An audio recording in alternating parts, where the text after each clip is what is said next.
श्री सद्गुरु महाराज जी की जय। साधु संतों की पहचान बड़ी कठिन है। आजकल तो टीवी, मोबाइल, यूट्यूब, फेसबुक आदि पर अपने को साधु संत, महंत, धर्माचार्य आदि बताने वालों की लड़ी सी लग गई है और कुछ दिनों के बाद वे फुलझड़ी की तरह समाप्त भी हो जाते हैं। संत कबीर साहब ने बड़ा अच्छा कहा है, फूटी आँख विवेक की, लखे न संत असंत, जाके संग 10-20 है, ताका नाम महंत। गुरु महाराज ने कहने की कृपा की है। सच्चे सद्गुरु की पहचान अत्यंत दुर्लभ है।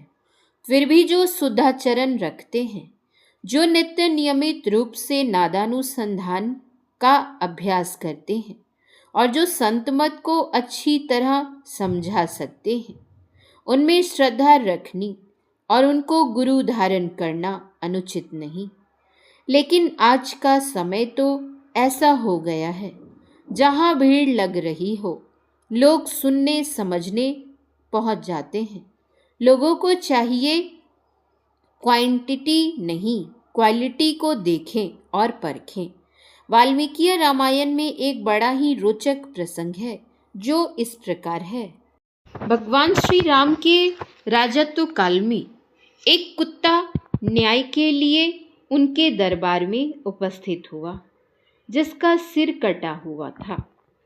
भगवान ने कुत्ते से पूछा, तुम अपने आने का कारण निर्भय होकर बताओ। आज मैं तुम्हारा कौन सा कार्य सिद्ध करूं? अपना काम बताने में विलंब न करो। कुत्ता बोला, प्रभु, सर्वार्थ सिद्ध नाम से प्रसिद्ध एक भिक्षु है, जो ब्राह्मणों के घर में रहा करता है। उसने आज अकारण मुझ पर प्रहार किया है। मैंने उसका कोई अपराध नहीं किया था।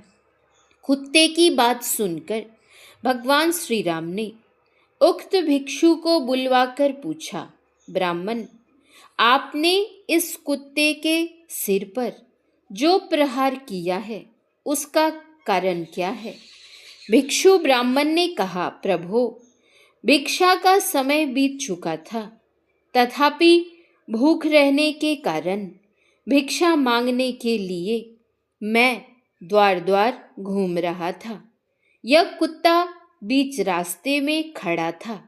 मैंने बार बार कहा, तुम रास्ते से हट जाओ, फिर भी यह अपनी मौज से चला और सड़क के बीच में बेढंगे खड़ा हो गया।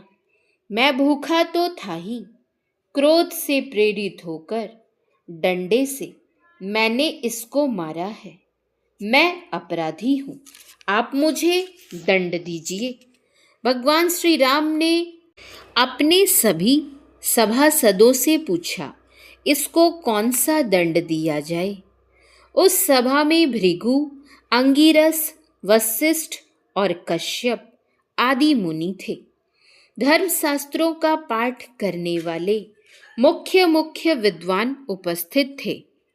उन सबकी सम्मति लेने के बाद भगवान कुछ कहना चाह ही रहे थे कि कुत्ते ने कहा, वीर नरेश्वर, आपने प्रतिज्ञापूर्वक पूछा है कि तुम्हारा कौन सा कार्य सिद्ध करूं।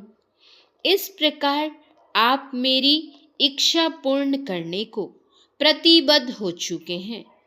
अतः मैं कहता हूँ कि इस ब्राह्मण को कुलपति महंत बना दीजिए। महाराज, इसे कालंजर में एक मठ का आधिपत्य, वहाँ की महंती प्रदान कर दीजिए। यह सुनकर भगवान श्री राम ने उसका कुलपति के पद पर अभिषेक कर दिया। तब श्री रामचंद्र जी के मंत्री मुस्कुराते हुए बोले, महातेजस्वी महाराज, यह तो इसे वरदान दिया गया है, शाप या दंड नहीं। भगवान श्री राम ने कहा, ब्राह्मण को मठाधीश का पद क्यों दिया गया, इसका कारण कुत्ता जानता है। तत्पश्चात भगवान के पूछने पर कुत्ता ने उत्तर दिया कि मैं पहले जन्म में कालंजर के मठ में कुलपति मठाधीश था। वहाँ यज्ञशिष्ट अन्न का भोजन करता, देवता और ब्राह्मणों की पूजा में तत्पर रहता, दास दासियों को उनका न्यायोचित भाग बांट देता, शुभ कर्मों में अनुरक्त रहता, देव संपत्ति की रक्षा करता तथा विनय और शील से संपन्न होकर समस्त प्राणियों के हित साधन में लगा रहता था। तो भी मुझे यह घोर अवस्था एवं अधम गति प्राप्त हुई।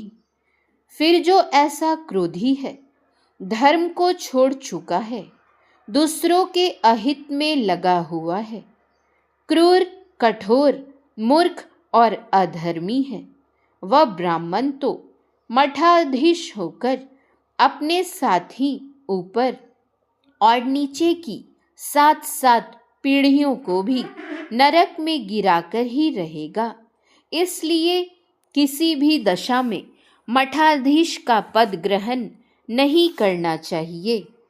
जिसे पुत्र, पशु और बंधु बांधवों सहित नरक में गिरा देने की इच्छा हो, उसे देवताओं, गौओं और ब्राह्मणों का अधिष्ठाता बना दे।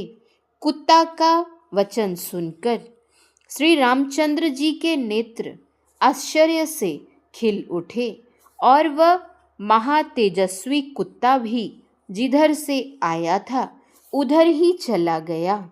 भगवान बुद्ध ने कहा है, मूर्ख झूठा सम्मान चाहता है, भिक्षुओं में बड़प्पन चाहता है, आश्रमों में सरदारी चाहता है।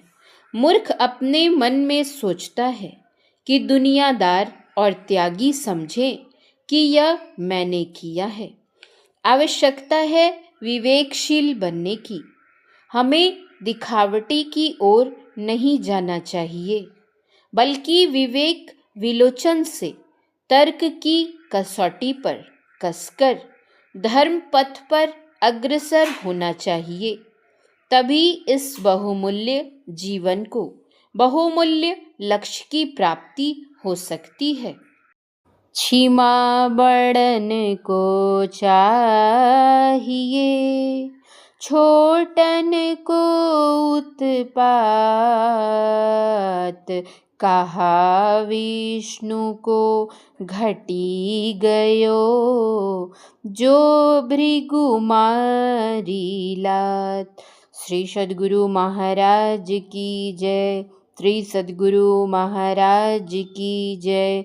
श्री सद्गुरु महाराज की जय। जय गुरु महाराज। जय।